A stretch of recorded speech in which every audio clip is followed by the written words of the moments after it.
तो नमस्कार दोस्तों, स्वागत है आप सभी का इस चैनल पे। दोस्तों ये वीडियो सभी बृहन मुंबई महानगर पालिका के कर्मचारियों के लिए बहुत ही इंपॉर्टेंट होने वाला है। जी दोस्तों, आपको बता दो कि बीएमसी के जो भी कर्मचारी रिटायर होने वाले हैं तो उनका जो फाइल बनाया जाता है रिटायरमेंट का, वो करीब 3 से 4-5 महीने पहले ही फाइल बना के उसको प्रोसेस में डालना पड़ता है। तो आपको फाइल बनाने के लिए कौन कौन सी डॉक्यूमेंट की जरूरत पड़ने वाली है, इस वीडियो के माध्यम से मैं आपको पूरी जानकारी प्रोवाइड करने वाला हूँ। दोस्तों आपको बता दो कि बृहन मुंबई महानगर पालिका कि जितने भी कर्मचारी रिटायर होने जा रहे हैं तो उनको जो उनका रिटायरमेंट फाइल है उसको बनाने में असुविधा ना हो, इसलिए मैं यहाँ पे आपको बताने वाला हूँ कि आपको कौन कौन से डॉक्यूमेंट प्रिपेयर करने हैं जिससे कि आपकी फाइल आसानी से बन सके। तो यहाँ पे आपको बता दो कि जितने भी बीएमसी के एम्प्लॉय हैं तो उनको क्या करना है, मैं यहाँ पे स्टेप वाइज आपको बताऊंगा कि आपको कौन कौन से डॉक्यूमेंट की ज़रूरत पड़ने वाली है अपनी रिटायरमेंट फाइल बनाने के समय। जी हाँ दोस्तों, आपको बता दो कि यहाँ पे पहला जो पॉइंट है, आपको पिछले 5 सालों का जो भी आपने एचपीएल, एलडब्ल्यूपी या ईएल लिया है, पिछले 5 सालों का रिकॉर्ड आपको एक प्रोवाइड कराना पड़ेगा। आपको इसकी 2 कॉपी देनी पड़ेगी। दूसरा जो पॉइंट है उसमें स्ट्राइक यानी कि हड़ताल में यानी कि संपकाल में आप हाजिर हुए थे या नहीं हुए थे उसका भी अहवाल आपको देना पड़ेगा। जिस भी साल स्कूल में थे आप, तो वहाँ से आपको हर स्कूल का अहवाल आपको देना पड़ेगा, उसकी 2 कॉपी आपको देनी पड़ेगी। तीसरा जो पॉइंट है कि आपको नया पेंशन अकाउंट यानी कि आपको पेंशन के लिए एक अकाउंट खुलवाना पड़ेगा, उसका ईसीएस फॉर्म आपको देना पड़ेगा, उसकी 2 मूल प्रति आपको सबमिट करनी पड़ेगी आपके फाइल में।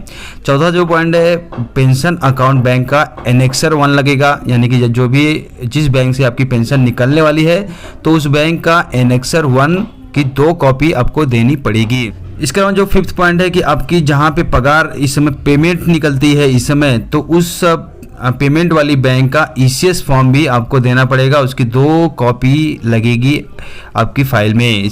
इसके अलावा जो 6 पॉइंट है कि अगर कर्मचारी विवाहित यानी कि मैरिड है तो उसका अपनी स्पाउस के साथ आई कार्ड साइज फोटो लगेगा, उसकी 4 कॉपी आपको सबमिट करनी पड़ेगी। इसके आगे नेक्स्ट पॉइंट है कि अगर आपकी नौकरी कास्ट के आधार पर लगी है तो आपको अपनी कास्ट सर्टिफिकेट और कास्ट वैलिडिटी का जो है प्रमाण पत्र देना पड़ेगा। इसके अलावा 8th जो अगला पॉइंट है, पिछले 10 महीनों की पेमेंट की स्लिप आपको देनी पड़ेगी और पीएफ स्लिप भी आपको देनी पड़ेगी, उसकी 2 जेरॉक्स कॉपी आपको सबमिट करनी पड़ेगी।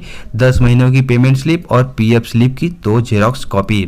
इसके अलावा जो नेक्स्ट पॉइंट है, 55 ईयर आपने कंप्लीट कर लिया है उसका आपको मंजूरी लेनी पड़ती है। आपको पता ही होगा कि जब भी कोई कर्मचारी 55 ईयर क्रॉस करता है तो उसके 6 महीने पहले ही आप उसकी फाइल आपको बना के भेजनी पड़ती है, तो वो भी फाइल आपकी मंजूरी की फाइल सबमिट करना पड़ेगा। इसके अलावा जो है नेक्स्ट पॉइंट है कि कायम दिनांक मिलने आवश्यक है, जो भी आपका कायम दिनांक है वो भी यहाँ पे देना पड़ेगा। इसके अलावा नेक्स्ट पॉइंट है कि लाइब्रेरी, एजुकेशन बैंक और म्यूनसिपल बैंक में भी अगर आपने खाता खुलवाया है तो उसका एनओसी आपको देना पड़ेगा, वहाँ से एनओसी आपको लेनी पड़ेगी कि आपका कोई भी ड्यू बाकी नहीं है। इसके अलावा 13 पॉइंट है कि अगर कर्मचारी का वारसदार यानी कि नॉमिनी है तो उस नॉमिनी का आधार कार्ड, पैन कार्ड की जेरॉक्स कॉपी आपको देनी पड़ेगी। इसके अलावा जो नेक्स्ट पॉइंट है कि आपका 6 पे एरियर्स पूरी तरह से कंप्लीट होना चाहिए। अगर आपका भुगतान है तो आपका भुगतान हो जाना चाहिए, या फिर अगर आपकी कटौती है तो कटौती भी होनी चाहिए। तो इस प्रकार से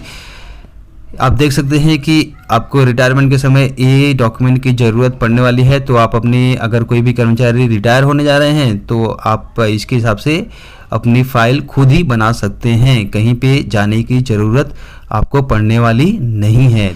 तो अगर आप इस तैयारी के अनुसार फाइल बनाएंगे तो आपकी फ़ाइल आसानी से पास हो जाएगी और आपके फाइल में किसी भी प्रकार की कमी नहीं रहने वाली है। तो दोस्तों उम्मीद है कि वीडियो आपके लिए उपयोगी होगी। अगर ये वीडियो आपके लिए हेल्पफुल है तो इस वीडियो को लाइक करने के साथ साथ इसको शेयर कीजिए। चैनल को सब्सक्राइब नहीं किया है तो चैनल को भी फ्री में सब्सक्राइब जरूर कर लीजिए।